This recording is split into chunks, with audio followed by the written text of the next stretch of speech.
What's up, guys? I'm Alex. I'm Jason. We're the Table Monkeys, and this is Table Talks episode something or other. I think it's 26. Okay, cool. But I could be wrong. It's getting on is what it is. That was a huge elbow foul, Mike. What the hell's going on there? Yeah, man, we gotta get that shit together because we got a big round robin coming up. Yeah, we do. And we got big matches. Both these guys have matches coming up. It's true. It's true. We're trying to host matches, trying to throw matches. They're underground, backyard, whatevers, but they're at least real. People ready need goes, to pull. and people need to pull. We need to know. People want to know what's real, and it's not just can't just be talking. Can't just be talking behind the whatever you talk behind, the camera, the curtain, or whatever it is there, sunglasses, whatever it is you use to talk behind. So yeah, matches coming up. Yeah, so let's announce this. The big one that we haven't talked about yet with Dustin here. Dustin is going to be pulling Mr. Tyler Bolzan on left arm. Tyler Bolzan, number one left arm in Ontario at 198. And pretty dominant over the last few years. Yeah. No one can really touch him. Especially not in a super match. He hasn't lost a super match in a long time. And yeah, Tyler's a beast. He's good. He's got a lot of spots on the table. Crazy wrist. Just very smart all around great puller. And Dustin is a Houghton. Dustin is a Houghton. His left arm is his stronger arm. Yeah. And he's got the weight advantage. Yeah, definitely got the weight advantage. And but yeah, he's obviously not ranked anywhere in Ontario yet because he's new to Ontario. But if you don't know who he is, he's Len Houghton's youngest son, one of the 3Ds, nicknamed Triple D by Mr. Devon himself. So yeah, and Dustin is, as Alex said, he's got a wicked left arm. We just put out a video last week of him and I pulling a bunch, right? Yep. And so you just get an idea. His last match was against Zach Sadler in the PAL. And underground, no video because nobody was wearing masks. Yeah, so you're gonna have to trust us. But he smoked him 3-0. Yeah, just in spectacular fashion. Yeah, and then right after the match, Evan Bourgogne was like, he's like, what the fuck was that? Like he couldn't believe it. So he said, Dustin, hold on, come here. And Evan had just pulled Brian on left, Desmaurier on left, so he was beat up a little bit as well. But yeah, Dustin, I mean, didn't flatten Evan like Evan was super trying, but Evan, after taking a couple of Dustin's hits, just looked over at Zach and went, "Yep, you just got fucked up," because Dustin is a proper puller. And then in the round robin that we mentioned a while ago, Mr. Paul Babbitt's here, the young buck. Is going to be joining the mix, right? We had somebody had to drop out, unfortunately. Evan Keller had to drop out. Yeah, hope everything's good there, Evan. And but in light of him dropping out, it opens up an opportunity for Paul to step in. Yeah, and Paul, or the bug bit Paul real hard, and he's been super motivated to get better at arm wrestling these past few weeks, and he jumped to the gun to get into this tournament. He messaged me like two minutes after I texted him. So he's going to do really well. Yeah, and the bottom line is that people come into the sport with certain gifts, and he's definitely got some attributes that he was gifted that are unique or good for arm wrestling. His hand is probably the same size as Devon's, maybe a little bit smaller if it's not, and he's only 20. So, and he's a big kid. Like I don't know if he's 6'5", but he's close to 6'5". Like he's a little taller than you, right? Yeah, I think he's 6'4". Yeah, he's like a tall 6'4". Yeah. You know? And he just had a match with Derek, which we posted a while 2 weeks ago. Yeah, and he beat him 3-1. Yeah, which was shocking for everybody. So they're going to pull again because Derek is also in this round robin on Saturday. And the whole point here is that we need to throw matches like we said because people got to see where people are at, which is kind of what the topic we wanted to get to here is like, what is the path for arm wrestling and for competitions and stuff? I mean, regardless of COVID, because obviously we want to see the big tournaments. We want to see this Lottie and the top 8 and we love PAL. Seeing the professional aspect of leagues and tournaments. But with this current controversy here with Michael and Levon and the idea of not getting to see the best face the best, it's very sad. We already missed a few of those opportunities. Like we never got to see Andre pull Dennis Saplenkov in their prime. We never got to see Dennis and Devon pull right-handed in their prime. Like we've missed a lot of these really cool matches that could have happened, which got slowed down or obstructed by these leagues and their contracts. Yeah. And with the other thing that's going on right now is this whole social media thing, right? Because the bottom line is that the arm wrestling is growing because of social media. Yes. Not because of the tournaments that the PAL is throwing on, or even that the WAL is throwing on. Like sure the it's WAL, has maybe, and if it has, it was probably more the WAL when they were going to like every region, like all over North America, to try to find the best people to start to build their league up. Like that was probably a huge part of what actually pushed it forward in North America at the time. But now what's really taken it to the next level is the athletes and how they've become popular in their own right, or athletes from other sports getting interested in the sport, like Larry Wheels, for example. Like that's a huge draw to the sport. And someone like him, who has 1.5 million followers, if he puts up, he could host the Levon and Michael match and easily offer them more money than either the WAL or the PAL could offer them to pull, and still make money himself, and push the sport forward.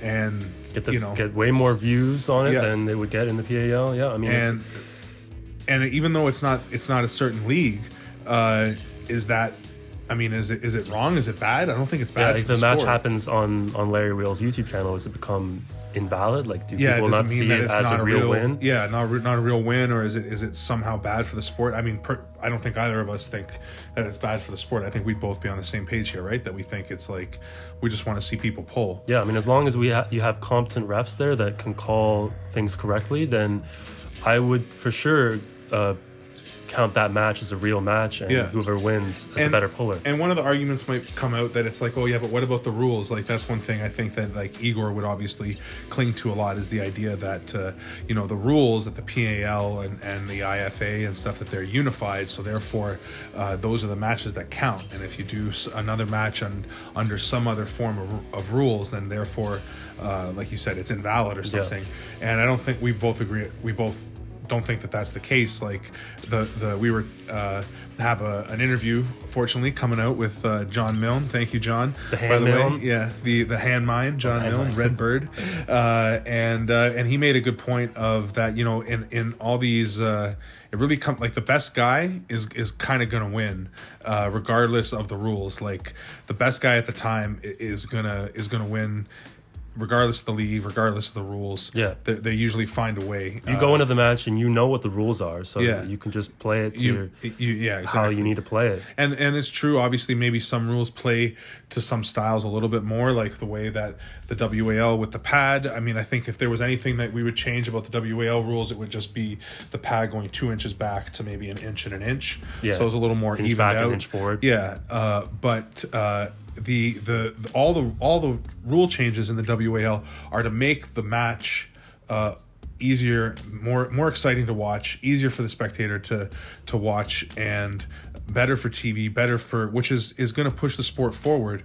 And to me, I'd rather see the sport become more popular than, let's say, make it to the Olympics, which might be like the objective from the PAL standpoint. Which is stupid, because none of their leagues are tested. So I don't see how they could make that transition into the Olympics.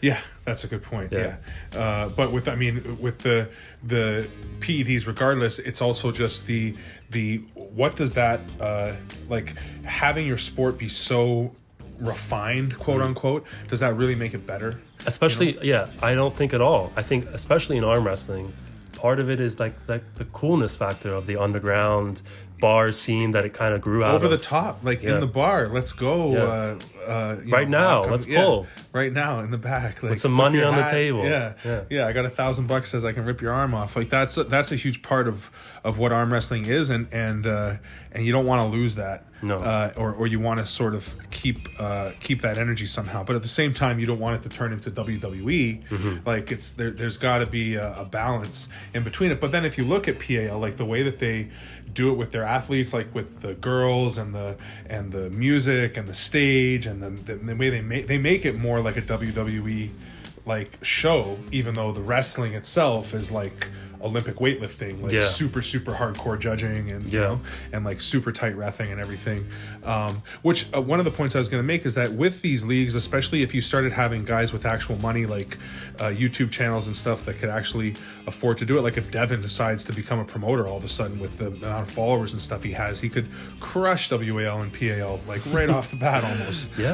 And the thing is like we said, if the rules don't really matter, it comes down, what people want to see is competent reffing. So like whether it's with instant replay, you know, eye in the sky kind of thing, or however you achieve it, with technology and stuff nowadays, there's ways to make the matches like not bullshit, and then but also make the rules like so that it's fun to watch. You know, like right to straps, or like the lower pin pad with the longer running fouls, elbow pads, the running fouls. Like there's arguments for all those things, and there's arguments for why you might not want them. Like if BAL was to continue to go and we were able to continue to host matches and start, you know, if this YouTube channel grows and we can put money behind it, like our league probably won't include running fouls just based on but maybe it will by that point. But I think the way we thought about it for now, we understand, like we like the idea of the foul being able to. I see both sides. Yeah.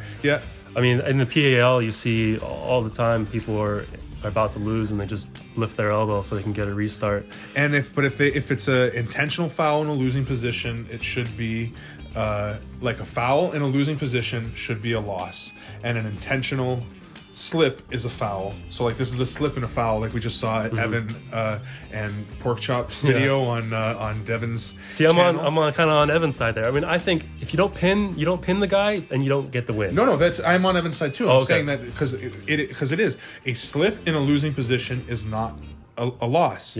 A foul in a losing position is a loss. So for your example, if I'm in a defensive hook and you're just driving me to the pad, and then I just decide to go with my body off the pad and like get a big elbow foul, like that should be a foul, which is the elbow foul in a losing position, which should just be a straight loss. But in the PAL, that would be a restart. So again, it's just like you learn to play to the league. Like it's regardless of whether or not the rule makes sense. It's like, this is how they call it here. This is how it turns out here. So this is what I do here. The right move here. And now one of the issues that people have is people that have grown up pulling a certain way, and then they go to another league where their instincts now don't work to the rules. They think the rules are stupid. So whereas opposed to just being able, like, to me, what makes a really good puller is being cognizant while you're pulling. Like the reason Devin seems so dominant is because he seems like he's in control of what he's doing when he's doing it. You know, or any great match, like if you see somebody really dominating, the domination comes from how easy they make it look, which is how in control they are of what they're doing. And if you're really in control like that, then the rules, you know what the rules are, and you're able to play with them. It's interesting, and you see that happen when athletes come from the PAL to the WAL, like Hermes Gasparini, Matt Mask, and Krasimir Konstantinov and Marcio Barboza. Great examples. They both got outplayed because the setup, everything was different, and it's not that it was that one's better than the other, but the point is that if you're just going in and you're redlining so hard, that usually means that you're not 100% in control. You know, and it's about staying in control, and that's like, again, with max effort, like Louis Simmons would always say, you know, is like what we're trying to teach is how to strain under control. You know, and that's what arm wrestling really is. Anyway, that was kind of like a long-winded rant that went all over the place, but we hope that's you how enjoyed table talks work. Hope you liked it. If you did like the video, there's going to be some pulling coming up here in a second with Mr. Young Buck Paul Babbitts and AK-47. Let's do some ready goes. 2 weeks out. 2 weeks out from the round robin. We'll see if Alex is able to maintain this kind of control throughout the tournament. So hit that like button, hit that share, and comment, feedback, all those things. The bell button. Oh yeah. Ding, ding, ding. Get notified. We're trying to release videos every day, like 5 days a week. Cooking videos coming out on Friday. If we can get to 1 million subscribers. Imagine 1 million subscribers, what we could do. The money we'd put back into the sport, you have no idea. Forget that. Anyway, enjoy this pulling. Here you go. Monkeys out. Peace.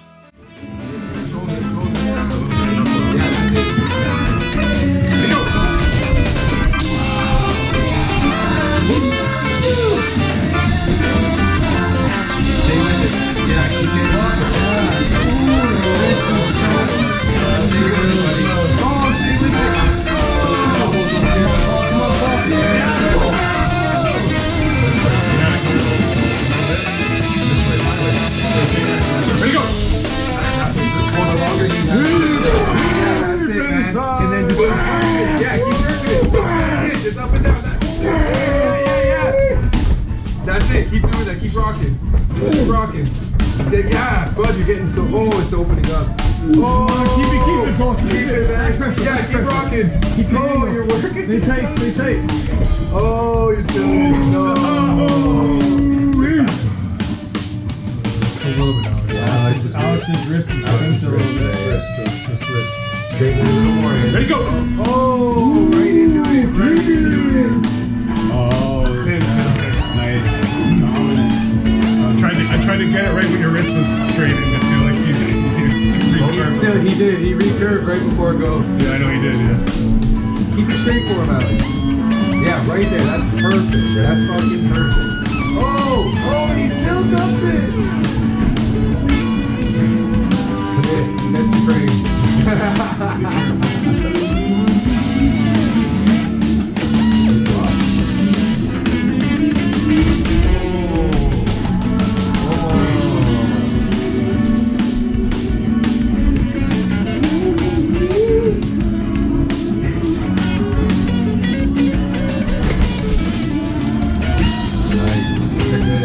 Good angle. Yeah, he's almost there. Every time you try to switch,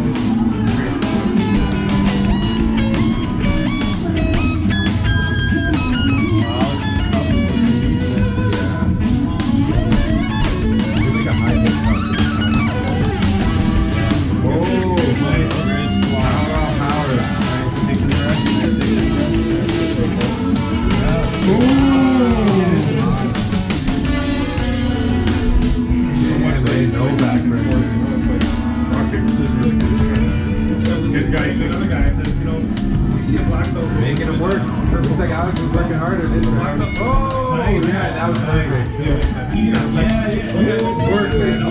Work. Side pressure. Yeah! Oh, it's buddy, go! Just keep on the gas, man. Doing a lot too. Yeah, Somewhere. I don't just really nice. I go somewhere else. Stretch them out and then I give something to you. He kept So then in the moment, yeah, it was like a rip. It was like a rip. Because I want to